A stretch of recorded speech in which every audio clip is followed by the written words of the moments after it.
Okey, sebenarnya seperti saya katakan tadi, di Perlis sebenarnya agak mengejutkan sebenarnya. Perikatan Nasional menang 14 daripada 15 kerusi di peringkat DUN, manakala menang juga di kesemua 3 kerusi parlimen di negeri Perlis. Manakala di negeri Kedah memang mengejutkan, melebihi sasaran sebenarnya. Menang 13 kerusi, PN menang 13 kerusi daripada 14 kerusi yang dipertandingkan, menangkan Padang Seraya tidak diadakan pilihan raya. Dan kita terus bercakap mengenai dengan DUN di Perlis sebenarnya. Semalam jam 3.30 pagi, Perikatan Nasional melaksanakan satu sidang media khas sempena kemenangan gabungan berkenaan di negeri paling utara tanah air itu. Dalam sidang media berkenaan menyatakan bahawa pengurusi PN Perlis, YB, kita boleh panggil YB, Cikgu Muhammad Syukri, menyatakan bahawa terkejut, masih terpinga-pinga dengan kemenangan ini, menangkan sasaran yang diletakkan PM Perlis sebelum ni hanyalah sekitar 8 hingga 9 kerusi untuk membentuk kerajaan Perlis. Namun dengan adanya 14 adun menambahkan kekuatan gabungan Perikatan Nasional di negeri Perlis ini, dan sudah pastinya dalam sidang media itu juga turut menyentuh mengenai manifesto yang akan terus dilaksanakan oleh PN Perlis yang mana memfokuskan kepada 3 isu.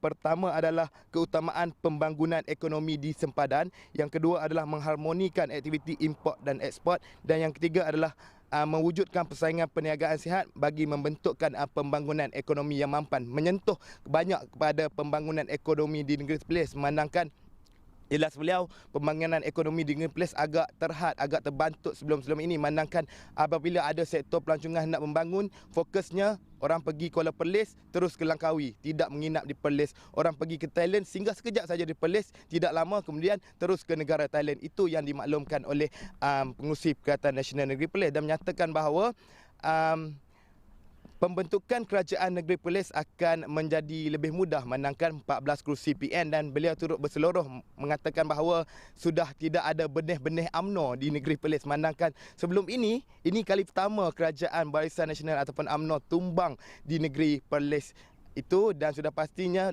kali ke-15 ini hanya satu adun pembangkang akan berada di dalam DUN Perlis dan 14 yang lain adalah daripada Perikatan Nasional, dan itu menyentuh mengenai negeri Perlis dan juga menyentuh sedikit mengenai sidang media semalam juga. Datuk Seri Syahidan Kasim turut melaksanakan sidang media tersebut dan menyatakan bahawa sewajarnya beliau sebagai seorang bekas ahli parlimen UMNO, bekas seorang pimpinan UMNO, sewajarnya Presiden UMNO Datuk Seri Ahmad Zahid Hamidi meletakkan jawatan dengan terhormat hari ini, menangkan kekalahan teruk yang dialami oleh Barisan Nasional. Beliau juga pengurusi Barisan Nasional mengambil tanggungjawab untuk meletakkan jawatan dan menyerahkan tampuk pimpinan BN dan juga UMNO kepada caretaker sementara yang disifatkan beliau ialah Datuk Seri Ismail Sabri Yaakob, bagi membawa satu agenda baru gabungan muafakat ummah yang mana menyatukan parti PN dan juga BN serta GPS di Sarawak bagi membentuk satu koalisi gabungan kerajaan Malaysia yang baru yang lebih